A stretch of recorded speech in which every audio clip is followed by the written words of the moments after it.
Okay, welcome back to Better, the series where we go through all the newly changed reworked exotics and see how good they are now. This time around we have 13 different exotics to look at. This is probably the most we'll ever get ever for one of these Better or Worst episodes. So yeah, this was probably like the longest video I'm ever going to record. Apart from that GM guide, but we don't get that. But yeah, without further ado, might as well get into it. If you want to find a specific exotic, look in the timestamps in the description. They're in no actual order, kind of. But yeah, go look down there if you want a specific thing. Also, I'm putting all my notes down there as well. So if you want this in text form, very horribly spelled text form, you can go read them. Okay, let's go on with it. So the first weapon we've got on the list, and probably the most significant change we've got on this list, is Coldheart. Coldheart's change states reduce the cooldown on the ionic trace generation from 3.5 to 2 seconds. It now maxes out stability and reload speed when it's at max damage, and also picking up an ionic trace will reduce the time it takes to get to max damage. I'll be real, the reduced time it takes to get to max damage isn't really noticeable. The stability and reload speed when at max damage isn't really noticeable, but holy shit, the ionic duration is fucking noticeable. I was using this with Arc Souls and Warlock, and genuinely, oh my fucking god, there are too many ionic traces on screen for me to count them. If you get the right build, you can generally have insane ability uptime from basically anything you do as well. Like the build on Warlock I was having, Arc Souls can generate ionic traces, killing enemies can generate ionic traces, killing jolted enemies can get ionic traces, damaging enemies with Coldheart can generate ionic traces. Basically any single thing I did could generate ionic traces, and it was pretty fucking mental. And like I said, on Arc Soul Warlock as well, I was using Gateway Artist, and yeah, I had constant uptime on that goddamn Arc Soul. It was not going down for the life of me. Also, with the amount of ionic traces I was getting, I have constant uptime on Amplified, because on Warlock with Electric State of Mind, picking up an ionic trace makes you amplified, so it's like, yeah, Arc Soul's got buffs recently as well, so that's even better. You know, it's kind of just fucking mental. I also did this with Lightning Grenade Titans, and they're just as mental. Not as mental, I would say. I think the amount of ionic traces you can generate on Warlock is significantly more than the ionic traces you can generate on Titan, but holy shit, it's still really good. Also, Titan's Lightning Grenade builds is still, you know, unbelievably busted, so that's cool. The only thing I'd say about this weapon is that it kind of feels a little weak against champions,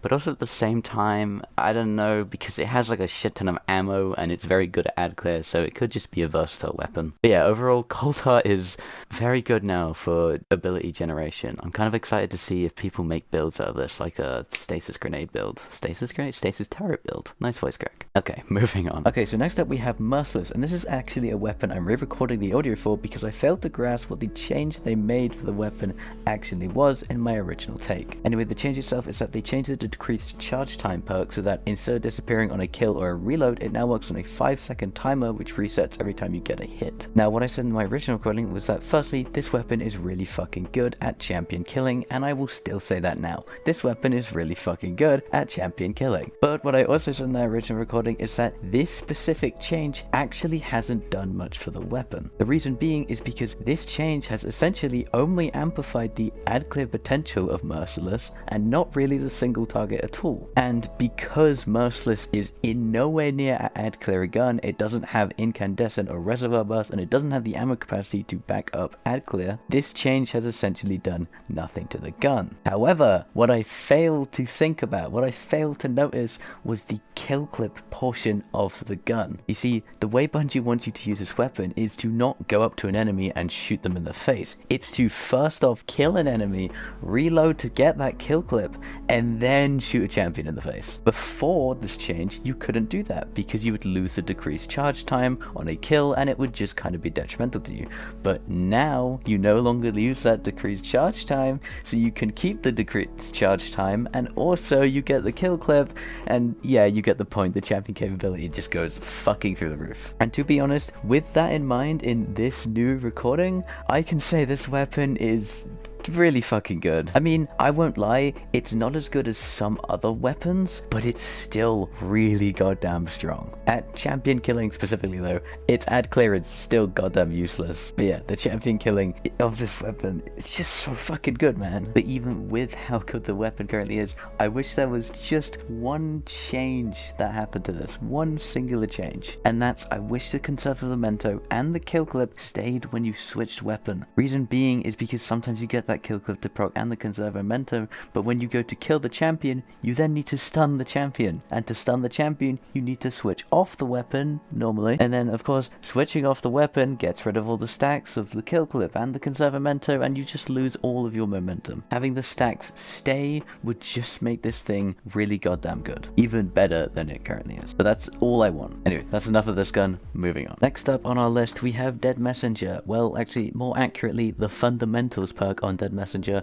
as the Fundamentals perk is a change that affects 3 different weapons instead of just 1, but I'm doing all of them, starting with the Dead Messenger. The change itself has basically added Elemental Capacitor to the Fundamentals perk, which means when you're on a certain element, you will get corresponding bonuses. So, when you're on the Arc element, you get 25 handling and 5 range. When you're on the Solar element, you get 35 relay speed and 20 airborne effectiveness. And when you're on the Void element, you get 20 stability and 10 aim assist. Now, for Dead Messenger in particular, this change has done fuck all. I'll be real, the gun has barely changed. Not like the gun is bad, the gun is it's like a triple grenade launcher. It's insanely good for ad clear. It's a really good gun, but this change has done very little. I don't even know if grenade launchers have a stability stat, so I don't even know if Void is any good. Arc is only really helpful for PvP and the really annoying thing you can do with Lightning Surge in this grenade launcher, and then Solar's the only real useful one for PvE because reload speed is reload speed. Yeah, other than that, this change has done very little for the gun, not like it needed anything to be honest, but still, nothing has really changed here. Moving on. Next up, we have Hardlight, which, like Dead Messenger, has been given the exact same fundamentals change. Also, like Dead Messenger, the fundamentals change has done basically nothing for the gun. If anything, it is just a bonus on top of what a shit gun it already is. Let's talk about the fundamentals change first. Yeah, as I said before, it's done basically nothing. I will give it credit though, it's definitely done more than it did for Dead Messenger. Handling and range is not only better on Hardlight, but also airborne effectiveness is significantly better on Hardlight as well. So those two are cool. Void, however, is a bit of a different story. Stability, in fact, is a stat on an auto rifle, I do know that one for sure. But the thing is, when Hardlight gets its catalyst, its stability maxes out, and not just that, its aim assist is already maxed out. And since Void only adds stability and aim assist, Void does literally nothing for the gun. So yeah, it would kind of be nice, Bungie, if Void actually did something on this. But other than that, it's, again, not big of a change. It's not really that big of a deal. This weapon hasn't suddenly become meta. Speaking of meta though, this gun is not meta at all, and it needs a lot of help. In PvP, I don't know, maybe a different story. Maybe Bungie, you're focusing on PvP for this gun. But since I test in PvE and PvE only, I'm going to give my feedback for PvE. My most biggest piece of feedback is the ricochet rounds need some sort of aim assist. If you don't know, if you ricochet with this gun, it doubles the damage of the bullets, and double damage is, fun fact, a lot of damage. The thing is, the ricochet rounds just act as normal ricochet rounds, and you fucking hell, you know how hard they are to hit. When I played with this thing, I maybe got like 50 bullets to actually hit with the ricochet rounds. It is that awful. So if you could add like some aim assist or something to those ricochet rounds, that could be cool. Or like redesign the perks so that the gun bounces between enemies. That could be fucking awesome, actually. That would be so cool. I'm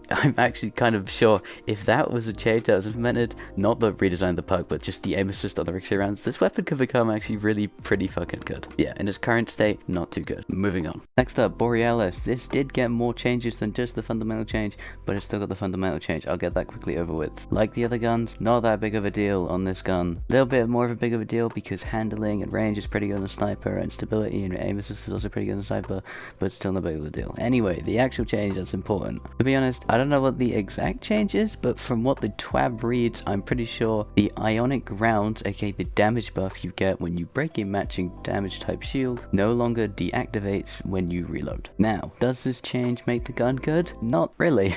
The main problem isn't to do with like the ionic rounds themselves, but mainly to do with how you proc them. You proc them off shields, and if you've played this game for literally less than 2 hours, you'll know that majority of encounters do not include that many shields. Some activities don't even include shields at all. And since this perk can only be procced off of shields, then if you go into an activity with no shields, you're losing out. Like, this gun literally cannot be used. It might as well just be a normal sniper at that point. I don't care if it's like killing an enemy or you get like an epic fucking bank shot on something. I don't really know. There just needs to be a way to proc these ionic rounds without breaking a shield. Oh, and And also, this thing needs anti-barrier more than anything I have ever seen in my entire life. This gun is screaming for anti-barrier. Its entire perk revolves around shields.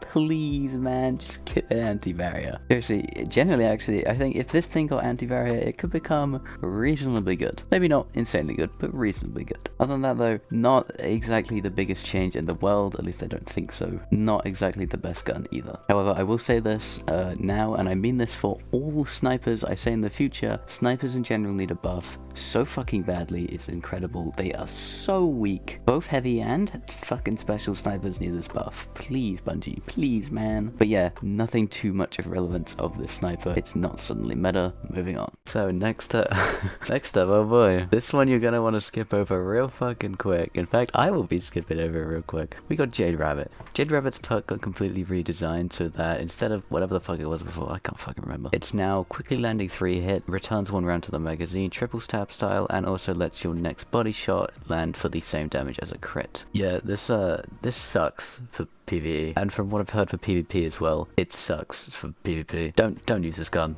Please don't use this gun. I would be like pointing out the good parts and the bad parts about like the perk, but it seriously just, it's that bad, dude. There's nothing that good comes from it. If I had to give feedback on this, I would say, firstly, make that body shot damage a crit, like make it an actual crit. That way you can count towards the perk and it'd be a bit more synergetic. And secondly, delete the gun maybe? I don't know, make a new one. It's so bad, man. I'm skimming, fuck this, moving on. Next up we have D.A.R.C.I, and this is a kind of mediocre one. The change they did was they increased the base airborne effectiveness to 80, which means fuck all, and then they also made it so it applies jolts to targets affected by personal assistant. Personal assistant is the scope, by the way. Yeah, this change has done so little for the gun, to be honest. As you can expect from jolt, yes, its ad clear has increased kind of significantly, and yes, its single target has increased decently as well, but the gun is still D.A.R.C.I, and it's also still shit. It's a heavy weapon, rapid fire frame sniper, and none of those go together really. At least not for PvE. It's just a bad gun, dude. The only thing I see it being used for now is it's kind of a way to apply jolt to a target as like a debuff, like you would do with a 30% debuff or something. But also at the same time, you can just do that with a single arc grenade. So, you know, whatever. Yeah, I don't really have much to say on this gun. I don't really have much feedback either, other than it's a sniper and snipers need buffs as they're really weak. Said that with Borealis sale again. There was, however, an idea that someone else suggested before, which I think is really fucking awesome. And it's that, what if when you're aiming at a champion, the gun would load an anti-champion round specific to them? So if you looked at an unstop champ, it would load an unstop round. If you looked at a barrier champ, it would load a barrier round. And personally, I think it's awesome, and it like fits with the whole idea with the weapon as well being completely designed around the scope. I think it's an awesome idea. And balance-wise as well, I actually don't think it's that big of a deal, to be perfectly honest. Like I said, this weapon's really weak, and it's not exactly good at anything. So making it one of those versatile tool weapons we kind of already have could be a really interesting idea. I mean, think about it, like tractor cannon is the debuff gun. It doesn't really do much else other than debuff a target for 30%. It debuffs them really fucking well, don't get me wrong, but that's all it does. And then div is also the debuff gun, or more of the crit gun now. It puts a giant ass crit on a target, but it doesn't do basically anything else other than that. So what if you made D.A.R.C.I into one of those guns? What if you made it the champion gun? It doesn't really do anything on its own, but it's really fucking good at dealing with champions. Personally, I think that could be an awesome fucking change. But no, anyway, yeah, gun's kind of bad. Moving on. Next up, we have Horseman, and unlike the previous changes I just covered, this one is actually quite significant. It's also quite funny as well, because the only thing they did was they decreased the recoil by 50% full stop. But what that has turned this weapon into is probably one of the best champion killing weapons in the game right now. At least for Legend of Master Tier content. Don't know about GM content, it is a shotgun of course. But yeah, previously, this weapon, as soon as you'd fire it, you'd be at the sky. You'd be looking straight fucking up. But now, with 50% less recoil, which feels like more by the way, you can actually control this thing. And I mean generally control this thing and shoot it in a straight line on both controller and mouse and keyboard. Right, on mouse and keyboard, you do have to tug your mouse down quite a bit. But even still though, with that recoil change combined with the fact that Horseman is already a powerhouse, it was before this change, yeah, this thing will shred through champions. I tested this in legend tier content without the catalyst, and it was getting champions down to basically almost dead very, very easily. With the catalyst, they'd be dead, and maybe even master champions would also be dead as well. But yeah, this weapon is really good now, and more importantly, really fun and very viable. Take this into an arc burn loss sector and you're going to win. Other than that, I don't really have much else to say on it, I'll be real. So yeah. Moving on. Okay, next up we have a fun one, and that's Forerunner. Forerunner definitely didn't get the most significant change this season by far, but it did get quite a good change. The change is, firstly, increase the crit damage by 30% in PvE. They also nerfed it in PvP, but I don't talk about PvP, so moving on from that. And then they buffed the Rock perk, which is a catalyst, to increase its damage by 60% in PvE, increase its outer range damage by 20%, aka they increased the blast radius, and then they reduced the ammo cost from 6 to 4. Now, quick disclaimer, I don't have Forerunner's catalyst because, well, I'm not insane, but the gun itself still did get buffed, and using that I can say it felt pretty goddamn good. At first I tried to use the weapon as a champion killing weapon because it is a special weapon and I just kind of defaulted to that. But then I realized, wait a minute, this is an ad clear gun. Unlike every other special weapon in the game, this thing has 72 bullets for some reason, meaning you can actually really effectively use it for ad clear, and at ad clear it's semi-decent. I did have to proc Radiant to be able to one-tap acolytes in the head, but after I procced Radiant to one-tap acolytes in the head, you can obviously guess it shreds through its ads. And also, holy shit, it is so satisfying to do. Genuinely amazing, best experience I've ever had. In terms of champion killing, it's nothing out of the ordinary. It's kind of decent. It's better than a primary, but it's worse than normal specials. Makes up for it in its ammo economy, in my opinion. But overall, this weapon is really fun. Maybe the Rock perk is a significant change that I am missing out on, and if it's so, I apologize, but I also don't apologize because you can fuck off if you think I'm getting that catalyst. But yeah, the only thing I want from this gun is more damage against ads. Like I said, I had to proc Radiant to one tap. I don't want to proc Radiant to one tap. It would be awesome if this was like the first main single target ad clear special weapon in the game, because we don't really have one of those. Well, it's actually a total fucking lie. We totally have some of those, but still, I'd like this one to be one. Anyway, moving on. Alright, next up we got Grand Overture. Oh, there's so many fucking weapons. I'll be real, I'm sick of editing and I'm sick of doing voiceovers, so we're going lightning round on these next 4. Alright, start the clock. What they did was they increased the missile damage on Grand Overture by 50%. Now, did this make the weapon good? Maybe, but did this make it meta? Definitely not. This is still, however, an interesting change and actually an interesting exotic, because the way the exotic perk works is it essentially doubles every bullet you fire and hit. So the way I went about it was I used the primary fire of the weapon to clear ads, and then I used the missile part of the weapon to do champions, and that worked very effectively considering how unbelievably strong these missiles are now. However, that seems to be away from what Bungie wants you to do, considering the catalyst increases the ad clear potential of specifically the missiles and not the primary fire itself. So I don't know, there's a complex relationship right there. If I were to improve anything with this weapon, it would be all to do with the primary fire, and it would be all quality of life stuff. Firstly, the charge out speed is unbelievably awful. Secondly, there's a projectile speed on the primary fire, and that's also unbelievably awful. And thirdly, the recoil on the primary fire and the missiles is unbelievably awful. Changing those in their respective ways would make this gun so much more enjoyable to use, and as expected, fun to use, which is what we're aiming for, isn't it? Anyway, Grand Overture done. Moving on. Prospector. They added chain reaction to Prospector. This one isn't that big, I'll be real. As you can expect, its ad clear went up, but not very significantly. And as a whole, the gun is kind of in the exact same place it was before. It's a, mid-ish gun, I guess. Okay for legend loss sectors if you're feeling spicy, but other than that, it's just a gun. My improvements would be firstly making the burn on the gun an actual scorch so you could ignite, potentially increasing the single target. And I also had a fun idea of making the chain reaction spread burn to targets, as the burn that you inflict on enemies can actually trigger chain reaction if it kills an enemy, which I thought was quite funny. Anyway, yeah, the gun's basically the same gun as it was before. Moving on. Now, our final two here are kind of special because they didn't exactly get reworked, they just got very heavily nerfed, or at least I think heavily nerfed, and I want to see if they're still good. That is, of course, Witherhoard and Galley. Starting off with Galley. Galley got its primary rocket impact and detonation damage reduced by 25%, which is quite huge. The wall plate rounds are not affected, however. And as I say in my notes here, it is still a boss-ass bitch, which it 100% is. You don't need to worry about this weapon at all. It is weaker, but it's not that weak. Anyway, moving on, we have Witherhoard, and Witherhoard got a bit more of a big enough. The Taken Blight, aka pull on the ground duration, got decreased from 7.5 seconds to 4.5 seconds. However, fortunately, just like Galley, it is quote-unquote still a boss-ass bitch. You do not have to worry about this weapon either. It is still goddamn great. I would say though, you definitely have to be more conscious of the water puddles on the ground because they will disappear very quickly now. But other than that, it's still a really good ad clear gun. Anyway, yeah. And with that is the final final weapon. So, here we are, 2 days after this video was supposed to be released. This is the most painful video I have ever made in my entire YouTube career, and I will upload it and refuse to ever remember it ever again, because it is that goddamn painful. I never want to make a video this long again. But yeah, anyway, in summary, the weapon changes we got this season were pretty good, but unlike last season, they were kind of split between a lot of different weapons instead of just focused on 4 main weapons. We also kind of got scammed a bit because Bungie said they were touching up, what was it, 26 exotics? And some of them were literally like airborne effectiveness stat increased to 80 on Whisper of the Worm, which is like, fuck you, Bungie. Anyway, that's it for me. I'm gonna go cry, and yeah, see ya.